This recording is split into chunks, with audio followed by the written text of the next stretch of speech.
Ok, Pet.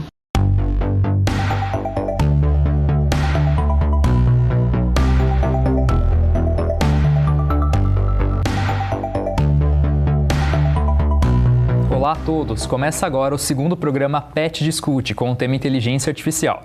Este programa é uma parceria do Programa de Educação Tutorial, o PET de Rádio e TV, junto com o GEA, o Grupo de Estudos Audiovisuais, a FAAC Web TV, a Rádio e TV Unesp.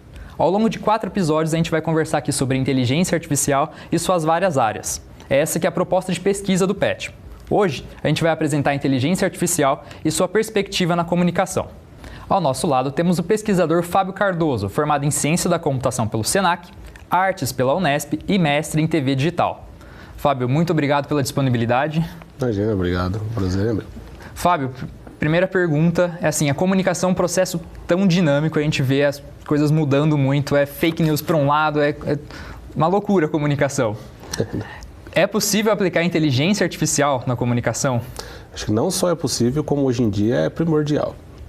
Vamos levar a comunicação como uma questão ampla. A gente está falando aqui numa televisão, então a gente acaba caindo no risco de falar só sobre rádio e televisão. Sim. Mas comunicação hoje, ainda mais, a gente vê a internet como um dos carros-chefes, vamos colocar assim, no mesmo patamar que rádio e TV, pelo menos no sentido da comunicação ampla. A gente está, por exemplo, vivendo um período de eleições, a gente está vendo o pessoal se comunicar muito pelo WhatsApp, isso causa alguns problemas dentro do processo das fake news que você acabou de citar.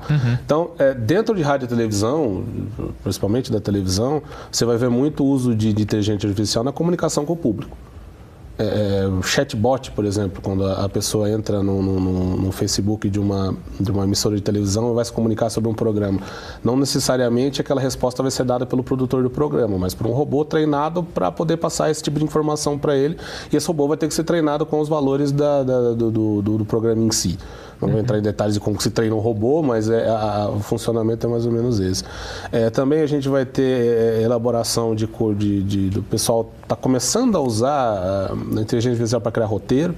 Eu acho que a gente está num período muito incipiente disso. A tecnologia não avançou o suficiente para a gente poder produzir coisas que o homem produz usando inteligência artificial. Mas já é um começo. Algumas experiências estão sendo feitas dentro desse ritmo da comunicação. E um dos problemas que você citou, que acho que está muito em voga hoje, a comunicação é feita, o programa existe e por aí vai, mas hoje as pessoas estão se comunicando muito por elas mesmas, dentro do WhatsApp, dos mensageiros instantâneos, das redes sociais. O filtro, para poder saber se essas notícias de fato procedem ou não. É uma questão mais específica do jornalismo e tal. Mas ontem eu vi um aplicativo que usava inteligência artificial para tentar identificar fake news, por exemplo, que eu acho que é importante nesse ponto. E várias outras atribuições que a gente talvez não perceba dentro da inteligência artificial, por exemplo, dentro da edição. Vários filtros que os softwares de edição usam hoje, eles usam inteligência artificial para poder introduzir o acerto de cor, o corte no momento preciso, dentro do fluxo, dentro do áudio. Provavelmente o áudio desse programa vai ser ajustado por um codec lá dentro, na hora que foi passar pela ilha de edição, que vai passar por algum processo de inteligência artificial interno para poder ajustar a voz melhor, para poder tirar ruído e essas coisas. Então a gente usa bastante inteligência artificial de um modo implícito, faz muito tempo já, e hoje mais de um modo explícito, que seria aquele trabalho mais que talvez vocês queiram focar, que é a questão do robô criar coisas dentro do processo. A gente mesmo tem hoje softwares que conseguem pegar fotos, eles sobem essa foto para a nuvem ali, verificam essa foto com uma série de outras fotos que são compatíveis para fazer o melhor tratamento, né? E isso leva a gente para um Big Data, assim, né? Tipo um grande banco de dados ali. Você pode explicar para mim um pouquinho melhor o que é o Big Data? Big Data basicamente é a reunião de todas as informações, de tudo que você faz e de alguma maneira está disponibilizada em algum lugar, para ficar mais fácil. Se você faz uma compra, esses dados da sua compra são colocados em um banco de dados. Se você vai na escola e você tira uma nota específica, o banco de dados da escola vai receber isso. Se você vai assistir um programa de televisão e você manifesta isso numa rede social, isso é armazenado lá de alguma maneira. E esses dados antigamente eles eram esparsos. Não tem, tecnicamente, sem você ter um processamento muito forte dentro, você analisar a soma entre um programa que você assistiu, uma compra que você fez, um voo que você tomou, por aí vai. Esses dados estão sendo armazenados há muito tempo. Alguém teve a feliz ideia, isso geralmente isso ocorreu na época dos buscadores. Sim. Quando o Google estava começando a ser inventado, o Yahoo estava começando a ser produzido, o pessoal produziu alguns softwares na época que estavam aptos para lidar com a imensidão da internet, de dados de páginas colocados lá. Hoje em dia isso é levado a dados de todas as espécies, então permite que as pessoas peguem esses dados todos, que a gente chama de Big Data porque é muito grande, muitos dados, e façam análises robóticas computacionais dentro desses dados para tentar identificar padrões que possam levar você a descobrir alguma identificação de alguma coisa. Por exemplo, você querer entender o padrão de compra de um espectador que está assistindo para poder passar para ele um anúncio mais adequado. Você tem lá os dados de todas as compras que ele fez espalhado por vários lugares. As pessoas colocam isso num lugar, fazem uma análise, porque não dá para fazer isso manualmente, né? Precisa que um robô leia tudo e acerte essas questões, e chega à conclusão que você é um consumidor que consome muita tecnologia. Então, seu anúncio vai ser sobre aquilo. Sobre tecnologia. Essa parte do Big Data, principalmente na publicidade, ela vai conseguir me indicar aqueles anúncios que estão na lateral do site ali, por exemplo, né? Então, se eu já estou há dias vendo para comprar uma nova geladeira, ele provavelmente vai começar a me recomendar a geladeira ali e a cozinha inteira, logo mais para frente também, não é? Então, hoje em dia já é assim. Só que, na minha opinião, eu acho isso muito incipiente. A gente tem esses dados, porque quem faz compra na internet, que é praticamente todo mundo, e até quem não faz, hoje em dia basta você procurar algo que ele já vai começar a tentar entender, tentar te sugerir produtos baseados nas compras pregressas que você fez, nas pesquisas que você faz. Hoje em dia isso é incipiente, embora, por exemplo, você está procurando um tênis, vai aparecer vários anúncios de tênis para você em todos os sites que você visita, por causa da interligação dos anúncios do Google Ads, do Bing Ads, essas coisas. Mas hoje em dia ainda falta um pouco de inteligência artificial para a gente começar a dar exatamente o anúncio que a gente precisa. Às vezes ali você já até comprou o produto, né? Isso aconteceu comigo recentemente, de eu já ter comprado o produto e receber anúncios do produto que eu não vou comprar. Isso é uma perda, porque eu não vou consumir aquele anúncio, é um anúncio jogado fora. Agora, por exemplo, se eles fizessem uma análise, vissem aquilo que eu comprei e me oferecer alguma coisa que complementasse, já seria melhor, vamos dizer assim. Com certeza. Só que hoje em dia, praticamente todo anúncio na internet é feito por Big Data. Ali ele já, às vezes, até te anuncia coisas que você comprou e às vezes com mais desconto ainda, que é só para dar mais raiva. Sim, aí né? para depois eu ficar nervoso porque eu gastei tanto e depois estou comprando algo com menos daquilo que eu comprei. Né? Ali o efeito é contrário, mas acontece. Hoje em dia todos os anúncios são dirigidos assim, tantos em texto, tantos em vídeo também. Aqueles vídeos que você vê antes do YouTube começar, aqueles vídeos que aparecem lá, também são dados de acordo com aquilo que você comprou. Vamos agora para um rápido intervalo e o Pet Discute volta já.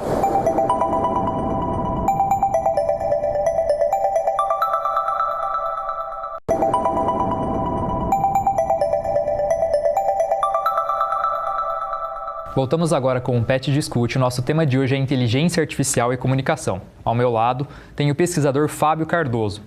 Fábio, a gente estava já falando sobre algoritmos de recomendação de produtos e tudo mais, mas vamos falar um pouquinho sobre, tipo, Netflix, YouTube, essas partes de vídeo. Assim, eles também, a recomendação é sempre o próximo daqui a 5 segundos, o próximo daqui a 20 segundos. Como funciona essa parte de recomendação de vídeo? Bom, acho que é simples. Eles analisam aquilo que você assistiu pregressamente, analisam o que é conveniente para eles que vocês assistam. Tem esse ponto, eu acho que é interessante que você coloca. Né? Não é só, o algoritmo não vai funcionar para prever só aquilo que você gostaria de ver, mas às vezes aquilo que eles gostariam que você visse. O problema é se discutir. Algum conteúdo patrocinado, alguma coisa Isso, assim, alguma coisa que leve você a fazer algo que você queira. Isso não é uma paranoia, isso acontece de fato dentro das questões. Ele analisa todo o seu histórico, faz um cálculo específico lá dentro, já que ele tem disponibilidade a isso, e te oferece, baseado nas avaliações que você fez do conteúdo anterior. Netflix tem bastante disso. O YouTube, no entanto, porque as pessoas não têm essa mesma ideia de gostar ou não gostar do vídeo, não é tão popular, por exemplo, quanto o Netflix, você escolher se você gostou do conteúdo ou não. Mas se você gosta de conteúdo específico, ou você assiste muito aquele conteúdo, ele vai saber que você vai gostar de coisas baseadas naquele gênero, ou ator ou atriz que você assistiu, que vai te apresentar conteúdos parecidos com esse. É interessante também que assim, ele se baseia nessa parte do que eu assisto, mas também além disso, né? Do que eu ando pesquisando no Google, por exemplo. Sim, principalmente no YouTube. Nas minhas curtidas no Facebook, alguma coisa. Desde o que você pesquisa dentro do Google, até se você ficar dentro de um site mais tempo do que do outro, ele vai entender que aquilo que você leu é importante para você e vai tentar te sugerir coisas dentro desse ritmo. O tempo que você assiste alguma coisa também é muito importante. Se aquele vídeo te focou mais, ele vai te dar uma nota. Se aquele vídeo... Tudo é feito por nota. É um valor específico, um número, tudo é reduzido a um número que calcula a probabilidade de você ver o próximo conteúdo dentro do algoritmo que você quer. Então, eles sugerem baseado tanto no que você viu dentro do site, tanto no que você viu fora e até outros critérios esotéricos que nem eu sei explicar, que eles chegam nesse ponto. A gente conversou no bloco anterior sobre criação de conteúdo já auxiliado com tecnologias inteligentes, né? Então, a gente comentou o exemplo de um roteiro que foi escrito, né, com auxílio de inteligência artificial, de um trailer de filme também que foi feito com inteligência artificial. Eu queria que você me falasse um pouquinho mais sobre isso, sobre quais ferramentas, o que a gente está usando hoje para fazer. Eu já acredito que esse seja o próximo passo da inteligência artificial, que já está presente na nossa vida e a gente não percebe. E esse já vai ser um pouco mais explícito, que seria a pretensão da substituição da mente humana dentro da elaboração. Arte é um processo complexo. É difícil você imaginar uma máquina produzindo arte. Você consegue imaginar a inteligência artificial hoje catalogando coisas. A gente falar daquele algoritmo do Google que identifica coisas dentro de um vídeo, por via cloud hoje. Você consegue saber se tem um cachorro num vídeo, numa cena, você consegue saber se há um tambor na próxima cena e você fazer análises baseadas nisso. Só que nós estamos entrando numa seara onde a máquina começa a criar coisas baseadas na mente humana. Esse é um critério muito semiótico nessa questão, que é você poder fazer a máquina funcionar parecido com a mente humana e te entregar um produto que te atraia dentro desse processo. Tem a questão do roteiro que você falou, do produzido via inteligência artificial. Tem a questão do trailer sendo produzido. Já tem ideias do pessoal produzir filmes baseados nisso. Hoje em dia a gente tem uma tecnologia 3D boa o suficiente para já produzir modelos humanos que não são muito distinguíveis da realidade. Some-se a isso uma máquina que poderia escrever um roteiro sem que você saiba. Então, teoricamente, no futuro, não muito distante, a gente poderia ter filmes totalmente produzidos com voz digitalizada, atores que não existem e um roteiro que ninguém escreveu. Que foi uma máquina baseada nos roteiros que for. Sempre baseado, é claro, naquilo que já foi produzido pela humanidade, né? Até certo ponto. Né? Ela vai se basear para fazer o aprendizado. O aprendizado de máquina de inteligência artificial é bem claro. Ele vai analisar todas as informações futuras, até ter um banco de dados razoável para poder começar, entre aspas, pensar per se. Pensar por si mesmo. Só que chega um ponto onde a máquina começa a produzir coisas por conta dela. Tem um negócio muito fantástico, até que eu queria contar para vocês. Foi um cara, ele pegou um jogo de videogame que é online e colocou bots para jogar. Eles jogavam entre si dentro de uma batalha enorme e deixou essa simulação rodando por 5, 8 anos. Nossa. Dentro do processo, esqueceu lá e o jogo continuou rodando sozinho por 8 anos com inteligência artificial por trás para que os robôs pudessem aprender quais seriam as melhores táticas para poder efetuar o ganhar do outro oponente. Chegou que ele depois lembrou, olha, esqueci isso lá, vou entrar para ver o que aconteceu. Os robôs eles chegaram à conclusão que matar outros não compensavam e pararam. Por inteligência artificial, eles chegaram a um ponto que o modo operandi mais correto para todo mundo sobreviver e ganhar seria não matar ninguém. Olha só. E ele chegou e falou, vamos ver o que aconteceu. Assim. E ele entrou, ele como participante, e deu um tiro em um dos robôs, particularmente, que eram inimigos entre si. É um jogo onde você joga 1 contra 1. Ele deu tiro em um.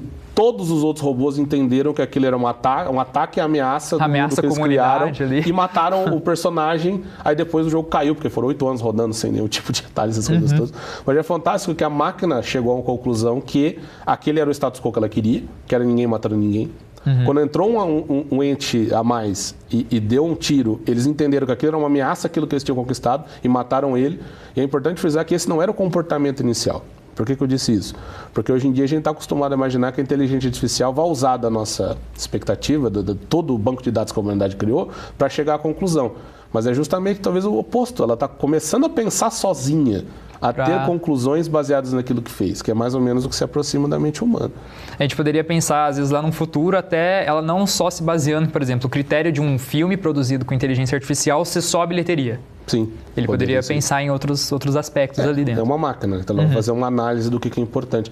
Agora, o que vai acontecer quando a máquina adquirir um consenso artístico? Que é, acho que a epítome da raça humana, que é a arte, né? E você fazer algo abstrato, baseado nos seus sentimentos, na maneira que for. Ela vai começar a produzir coisas desse gênero. Isso não dá para saber o que vai sair.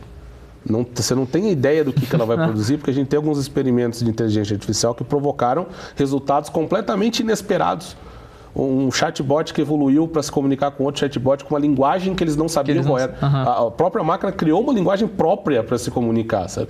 Então, esse tipo de coisa, não querendo insinuar questões do tipo revolução das máquinas, exterminador do futuro, o mundo vai acabar, não é esse caso.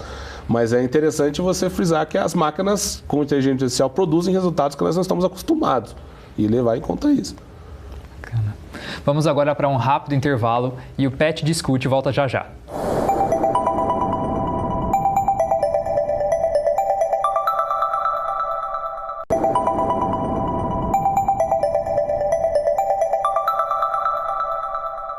Voltamos agora para o último bloco do PET Discute com o pesquisador Fábio Cardoso. Fábio, falando sobre reconhecimento e no geral, reconhecimento de imagem, reconhecimento de fala, de texto. Primeiro, falando sobre reconhecimento de imagem. A gente vê hoje algoritmos, a gente vê softwares que conseguem reconhecer certos elementos dentro de um vídeo, dentro de uma foto.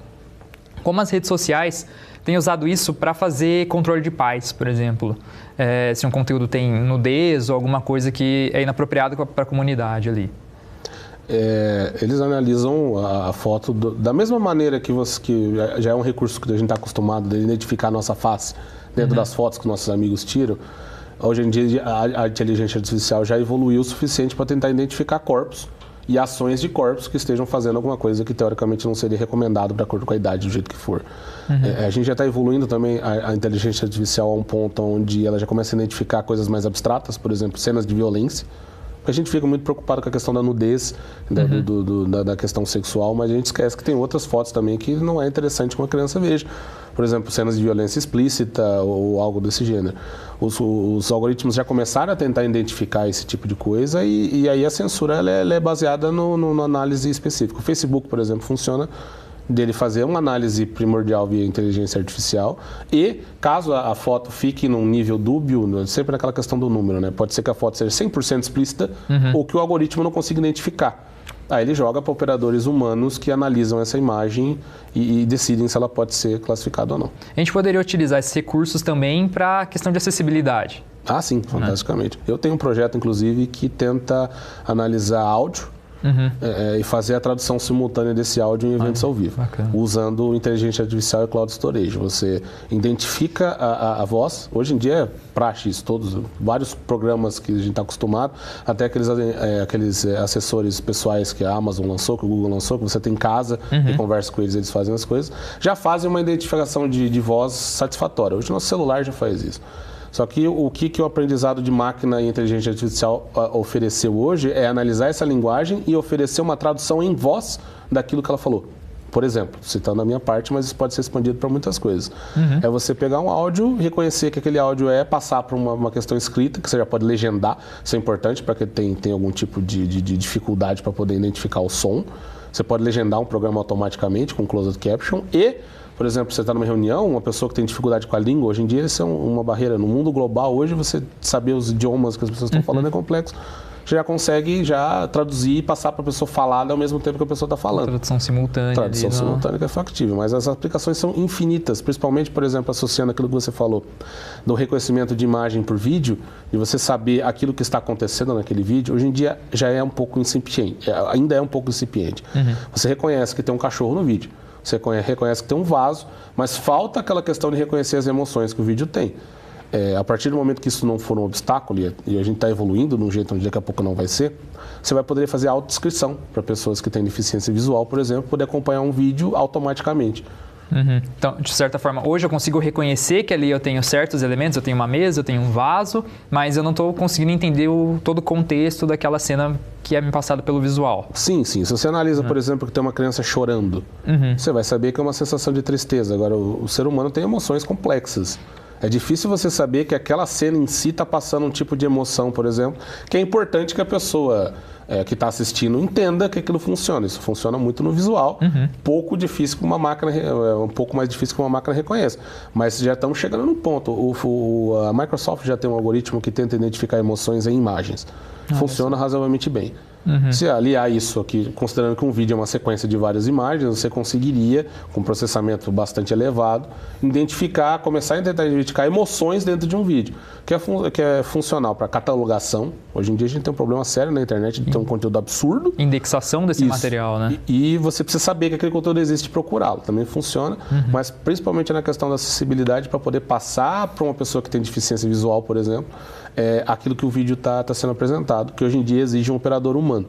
A gente falou sobre redes sociais, e principalmente falando de comunicação na internet, e o principal assim, que me vem são os chatbots, né? Hoje você entra para conversar, qualquer página grande hoje que você entra, já te aparece o chatzinho ali embaixo, se você mandar alguma coisa, daqui a pouco a gente te responde e já começa às vezes um diálogo com uma máquina. Isso também, às vezes, operador de telemarketing, né? Já ligam hoje, fazendo cobrança, anunciando produto já com softwares de inteligência artificial, assim, né? Já com fala e tudo. Como funciona isso também? É baseado em um Big Data também? Já é baseado em vários consumidores? Geralmente é baseado... Praticamente tudo hoje é baseado em Big Data. Também, né? Uma experiência que eu acho que o pessoal vai ter, e fácil, para quem está assistindo a gente, é quando você liga num call center. Você liga para falar com alguma operadora, por exemplo. Você vai notar que antigamente era um operador que te recebia, hoje em dia é um robô. Sim. Antigamente, chegava a ser um ponto, quando mudou essa questão do operador humano para o robô, ele exigia que você teclasse coisas. Hoje em dia você já está conversando com a máquina, você já fala numa linguagem coloquial. A evolução disso seria que a máquina te atendesse, sem precisar do operador humano. Ela entendesse aquilo que você está falando e fizesse a análise dentro do contexto que tem lá. Tudo isso é feito baseado nas experiências pregressas que as pessoas têm, na conveniência de quem usa o serviço também, né? Porque tem muita coisa dentro desse serviço que são forçadas para que você não atinja aquilo necessariamente que você quer. Tente cancelar um serviço de TV a cabo, por exemplo. Você vê a questão. Já é complicado. Estou falando isso para limitar que às vezes o problema não é a inteligência artificial, na realidade é a nossa inteligência limitando a inteligência artificial. Outro dia o Google lançou uma nova API do Google Voice deles, que a moça pedia pizza pelo telefone, mas com uma voz coloquial, e ela realmente, a missão dada pela máquina era, chegue e peça uma pizza. E ela conversou com o atendente de uma maneira que um humano faria a conversa, e o atendente não percebeu que era um robô falando com ele. E a instrução foi, peça a pizza. Então, acredito que no futuro a inteligência artificial nessas questões de telemarketing, contato com o usuário, que exige um operador que basicamente vai fazer um serviço robótico, que é pegar uma lista, analisar os pontos e passar uma questão para ele, tudo isso vai acabar sendo automatizado. Fábio, além do papel de pesquisador, tentar adivinhar o futuro, assim, sempre é muito complicado, mas eu queria que você me desse uma previsãozinha, assim, do que você acha que pode ser uma projeção daqui a alguns anos. Bom, no curto prazo, a inteligência artificial vai dominar algumas áreas, principalmente dentro da internet e da comunicação. Não acredito que a gente vá num curto prazo ou médio prazo ter inteligência artificial escrevendo roteiro. Ainda é limitado hoje. Nossa capacidade de processamento ela é muito incipiente, perto daquilo que a gente precisaria para ter uma mente humana semelhante a produzir conteúdo, mas a gente vai ver a aplicação de inteligência artificial em quase todos os lugares da nossa vida.